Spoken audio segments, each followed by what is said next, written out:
It's important that we're working with production to make sure that it's on message, it's on point. And obviously this all stems down to a data game. Absolutely make an amplification of a TV ad for social.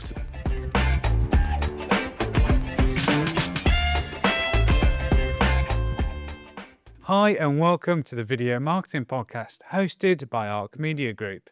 My name is Graham, the MD Arc Media, and I'll be your host.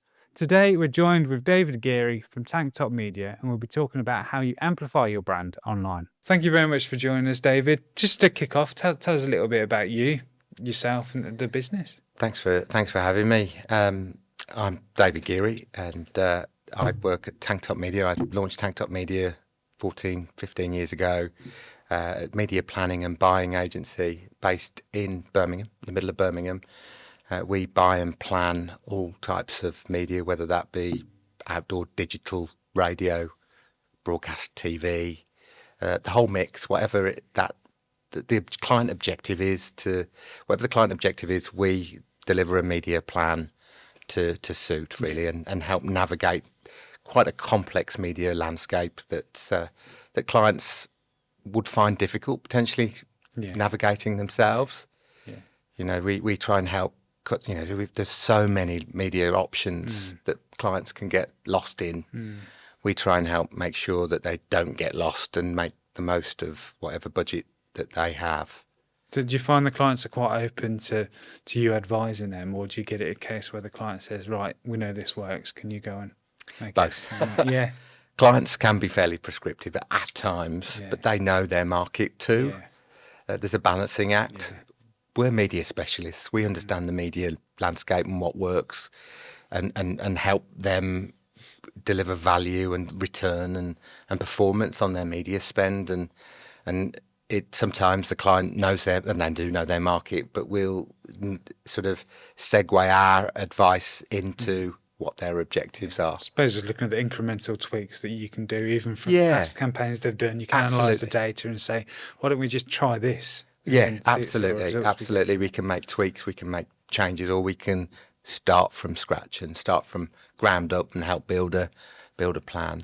We work better really with clients when we work as part of their team as well. I think that's an important point where, you know, we're not sort of a provider of a service. We work, we feel and live and breathe the performance, and we care about what we do. You know, I want our stuff that we recommend to work, and if clients, they do see that we care. They do see that we care. That's why you've been going for so many years, though. It's that care element. That, it is. I know everyone can say it, but we do that, and I think it's important that from the performance of the campaign, we apply that across everything we do, and if we do apply ourselves in that way as a business, then you know clients get the benefit, the real benefit. Yeah. So how important is it to have high quality production as part of the media side? Oh, it's important. It's important that we work very closely with production. You know, we've got to a point where we've got a plan, and we're pulling a TV schedule together, or a broadcast schedule, or media plan together. It's important that we're working with production to make sure that it's on message, it's on point. We're making the most of the media that we're buying as well, whether that be longer form at 30 seconds on Sky AdSmart, to making sure that you're editing it a version down to be able to add extra reach and frequency, you know, with a shorter form, and maybe using other channels and social. Yeah, perfect. You know, it's about that mix. It's the whole mix together. Yeah, perfect. So talk to me a little bit about the process of kind of like working from start with the agency or the client all the way through to the end. Sure. So a client would often have a brief, and we would sit down and work through that brief, media brief with them. We work best when we're working closely with clients as part of their team, and we work with them, work through the media brief, and understand what their objectives are, whether the objectives are delivering brand awareness or selling product and delivering performance. The whole, whatever that might look like, we come in and help deliver the channel selection to get the best from their money to deliver what those objectives are. Yeah. Would you say your client base is mainly B2C clients, or is it a split between We've got a B2C? really good breadth of clients. We're very fortunate. We look after, big, builders, JCB, internationally renowned JCB, through to, Twycross Zoos, often the way I cite it, you've got big yellow sort of branded diggers, Yeah. and we're selling tickets to go Yeah. and see sort of animals Yeah. at the zoo, and lots of others in between. Lots Yeah. of lots of different types of clients. So B2C, B2B, Yeah. a real Fair mix, enough, a real yeah. mix. The media is where we sit really Yes. right there. So from your different, obviously, media outlets, what would you say is the most popular for brands to be looking at, even just using past data over the past 12, 24 months? TV is still a big channel. Radio is performing equally as well. Radio is having a brilliant time. The recent Ofcom report that came out was citing as much, and it's YouTube now is the second most watched channel on TV, on a TV set, so there's a lot of changes going on, but from a media mix, it is the whole thing, and it is dependent on the brief, and it's dependent on the client. Yeah. So from a TV perspective, then, because obviously that's where our Sure. specialities Yeah. lie as well. What do you see as the most common misconceptions about brands when they think about television? Because I appreciate that the TV advertising models changed so much over the years with video on demand and such. Well, you've got video on demand. There's so many acronyms. Yeah, I know. Put them up on video, screens video and talking SVOD, about it. subscriber VOD, AVOD, advertise the video on demand, and fast. So and Sky Ad Smart was probably the forerunner to that, I think, and broadcaster VOD, ITVX and 4 on demand and things like that are there and are really good media choices at times. Yeah, because I think the good thing about the digital side of the TV stuff is the demographic pinpointing. Targeting, it's the targeting, it's the capability, it's the accountability, and now with some of the tracking and tools and the media now and agencies like us as well are driving that change to accountability. So you've got the digital landscape has always had that ability to show and validate a return on investment for spend. Now we can do that with TV, with some of the tracking and attribution tools that are out there. We can track through to website traffic after an ad's been aired on screen. We can, for the next however many minutes, we can attribute traffic to a site, and then ultimately deliver compelling reasons and performance on, because it works. Yeah, and that's how you can track return on investment. Because I know obviously that was the big kind of like stumbling block for TV adverts, 10, 15 years ago was, moving. It was more of a perceptional perspective, wasn't it? My brand's on TV, that's brilliant. But you don't know, you can't track anything from that really. It's purely, you'd use TV for brand and it's unaccountable. But those days are going really. And I think we can deliver, accurate reporting on and looking at the performance of it as well. Yeah. So just talking around the process then of actually getting on television. If imagine I'm a new client. I've never delved into this world at all. What would be the process from start to finish to get you from commissioning perspective in terms of pricing all the way through to live on air and the tracking side? I mean, we discussed with you what do you want to achieve from this TV campaign. What is it for? Is it to drive sales? Is it to drive awareness? Or a lot of clients want both. They want the best of both worlds. It's not always possible, but we would look at what you want to achieve from it, and that would then dictate what channels might be in that mix. Whether that be a mix of Sky Ad Smart, VOD, YouTube. As we say, YouTube is grown. In terms of watching on television sets. I think that we would look at that, and then we would talk to you about what that might look like from an objective, your objective, and price. So what would the budget, be to be spending on that campaign? We would look at how we would apportion that budget to deliver whatever the goal is, really. Yeah, would you say it's effectively, obviously, the more budget that you can put behind the campaign, the higher the reach, or does it come down to viewing times? There's a lot of metrics that we should be, quality of audience, peak time, off-peak time, and there's lots of different metrics that we should be looking at. Yeah. Again, I use Sky Ad Smart, and similarly with YouTube and others, you pay per view as well. You pay to see most of the ad. Yeah. So you're not paying if the ad's been aired and nobody sees it to completion, skips or fast forwards. Yeah. Things like that's important. Yeah. You want people to see the whole ad. Yeah. Yeah. And that's the transparency that people like. That's right, and there's value in that. Yeah. Yeah. And that's the important bit, really. So how would you go about, obviously, with the client? Would you say, right, 30-second ad is your main piece of content?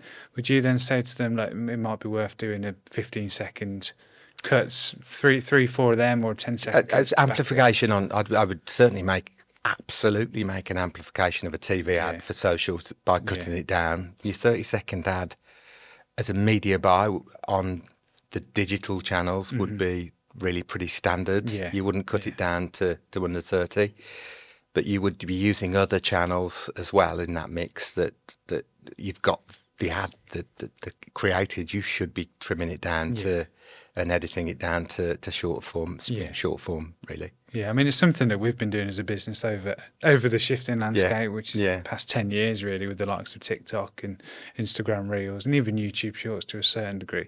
People's concentration spans are getting a lot shorter because there's a lot more content out there. So how... What did you say? Yeah. Should we end it there? Yeah.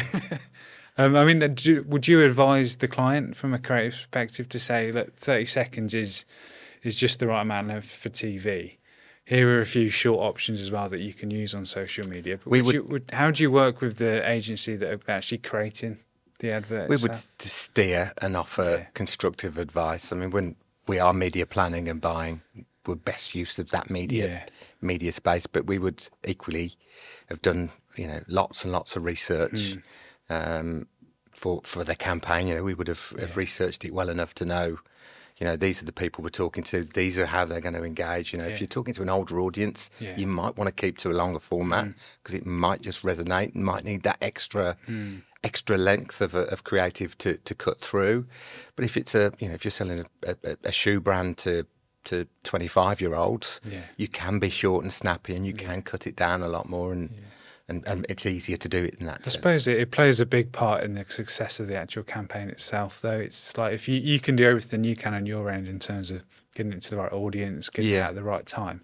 But if the actual product that you're showing them isn't right, that's right, then it doesn't work, does it? It's the way we work now is every video that we do, we try to get a 3 to 5 second hook in there, just to try and engage the audience a little bit, especially around the social side more so than anything, really. Because I think it's the right way forward. It's the right way forward. We will help and be part of that process and advise and steer, but we don't do the creative. So we work and advise and help. I think. No, lovely. There to help. Moves on quite nicely about talking about some of the success stories that you've had and how you've taken a brand from no digital reach at all the way through to finishing the campaign and they're coming back for more and they're happy with the numbers. I mean, from the top of your head, have you got any brands that? No. Sure, we'll definitely end it there. I mean,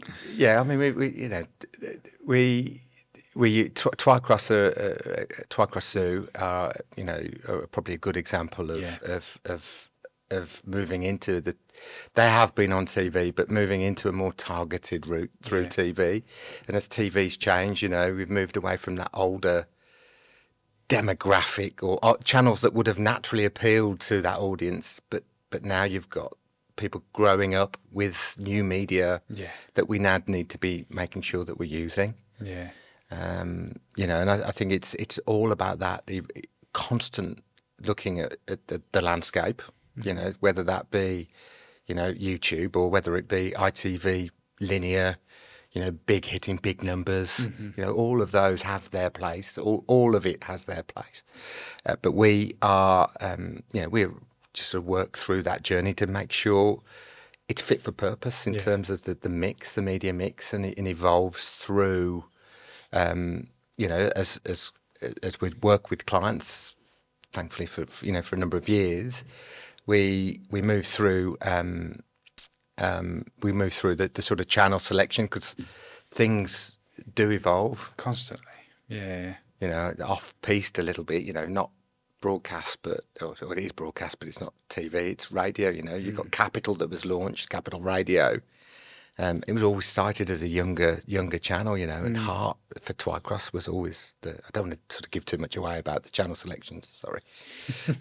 But you know, we'd move through the channel selections as people get older and grow up using.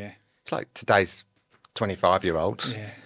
You know, they don't watch. Yeah, and the BBC was, I know obviously that doesn't relate so much to around the advertising side, but there was that kind of like line in the sand, like, right, like BBC Radio 1, like that's the young.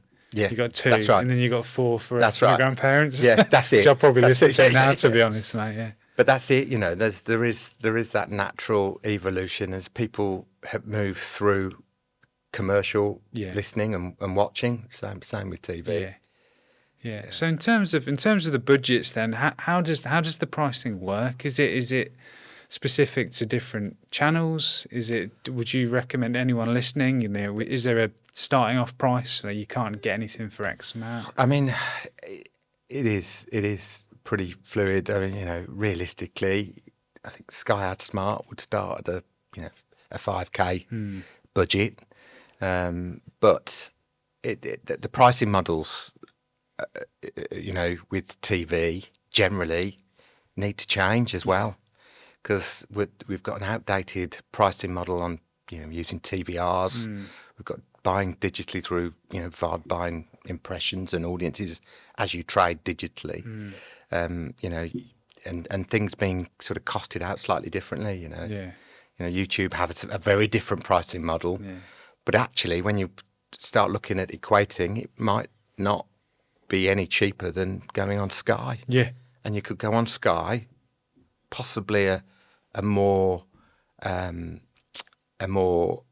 sort of audited or, you know, sort of channel environment to YouTube that's not necessarily as it's not I'm trying to think of the word. But it's not, you know, it's like YouTube isn't audited. It's not. It's not. You know, it's not got the same regulation. I think it's YouTube doesn't have the same regulation as the broadcast companies have to go through. Yeah, going through So they Clearcast have- process and all that. Yeah, that's always my favourite. That's always my favourite part. You don't need Clearcast process. You know, getting an ad on YouTube necessarily, but you do, and you sort of. The TV companies are hamstrung in some ways, really. I think but their environment is a lot better. And you think, I can't afford that, I can go on YouTube. Yeah. That's not always the case. No, that's the important bit. It's the perception as well of people watching the adverts on certain platforms. If it pops up on your television, you're actually watching television. Yeah, your perception's up there with them. That's Whereas right. if it's a YouTube advert, I think a lot of people know that YouTube isn't perceived as a big player. It's a streaming channel. Yeah. So. I mean, do you have any dealings with the regulation side of trying to get on television, or do you leave that to the unfortunate people like you trying to get through Clearcast? Yeah, I think one of the worst ones we've ever had is we were getting a TV advert on the air it was a cleaning company, but obviously their kind of hook was it was like 100% sustainable. Yeah. It was 99.9% bacteria.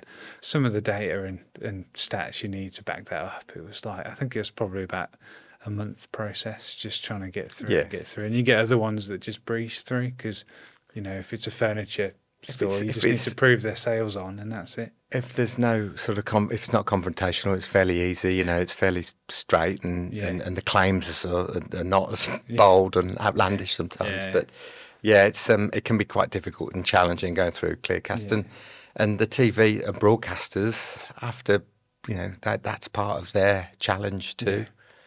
Because they're having all of their stuff that they air, and rightly so. But that's also a selling point for them. Is the broadcaster's environment has been regulated. Yeah. So that's the beauty. Yeah. Not for us. But you want to be in that. To an advertiser, do you want to be in that environment? Yeah. Do you want to be in an environment where that's regulated, that's safe? Yeah, and it's got a high perception. And it's a high perception and kudos with appearing, on a Sky channel or on ITV, or on a YouTube ad, within a mix of unregulated advertising. But I suppose that's where it's powerful, though, if you get a blended of both. Absolutely. Because it's that remarketing on YouTube, if it's a 10, 15 second cut down of the main advert that they've just watched on. There's a need for both. There's a need for both. There's a need to ensure brand safety still. Yeah. But there is a need for both. And obviously we've talked about the shift in landscape and how it's changed over the years. How do you see it moving forward? I see TV coming more into a digital sphere. I think it's got to modernise for its own sanity and to exist really. The broadcast channels need to do that. The way it's traded is fairly archaic. So you've got that. So that needs to be updated to compete. Yeah, there might be some mergers as well potentially. I think we're dealing with some of the American network companies that are huge, Goliaths. Yeah. And you'd never have thought that ITV is very much and others are very much competing against bigger players in our market. Yeah. And obviously it all stems down to a data game, doesn't it? It does indeed. The more data these channels have got on you, then the more specific the adverts. Yeah, I mean the ITV, the numbers that ITV have as subscribed to ITVX are phenomenal. Yeah. It's because they make subscribe to watch it. That's right. Avoid the ads, but and it's data. Yeah, it is. Yeah. It's data is important, and I think it's important for them. So I think it will change. I think AI's the buzzword, and people are using it to varying degrees already. Yeah. It's how quickly that might come about. I don't know. It'd be interesting to see it'd be really interesting to see how strict they are around AI content going out on these platforms to be used as a marketing tool. Yeah, because it's not going away, is it? It's something that we've been looking into, and it will be. It'll be how strict will it be? It'll also be AI content on programming as well. That's another thing to factor. And once that world's been entered, it's Pandora's box, isn't it? Yeah. Where do you go from there? Because you can see it on some social media channels now. There's a few like TikTok and YouTube Shorts that hate AI content because their platforms are made for authenticity. Self-shot videos, you talking, sharing your stories. Yeah. Whereas long-form YouTube, they don't mind it. Facebook, I think Facebook is just giving up, to be honest. And LinkedIn, they're not bothered either. No. Instagram, I think they're a little bit in the middle. But I think what I find quite funny is these platforms use AI bots to spot what's AI. I know. Self-regulation. Yeah. But it'll be interesting to see, and it'll be from a creative perspective, what the because it's again what will Clearcast do? Yeah. I don't know. What will Clearcast do? What's their views on it? Yeah. It'd be great to hear that. You'll either shift the middle to higher market up even higher, or you'll just kind of condense down into one. But we don't know, mate, do we? Conversely, though, it might if it's used properly, will it allow first-time advertisers to enter a TV market? Yeah. Because just scrape enough budget to enter it from a media perspective to deliver something that's meaningful as a campaign. But then to create the ad might just be, to invest in a belts and braces creative process. I don't know. Yeah, but then it could dilute it. It could dilute it. So you are exactly. We it could don't be. know, do we? Yeah, it could go either way. I've been firing loads of questions at you, David. Have you got any for me? No. Perfect. Yeah. No, it's been really insightful to talk to you, Dave. I really appreciate you coming likewise. in. No, likewise. Thank you. Lovely. Thank you.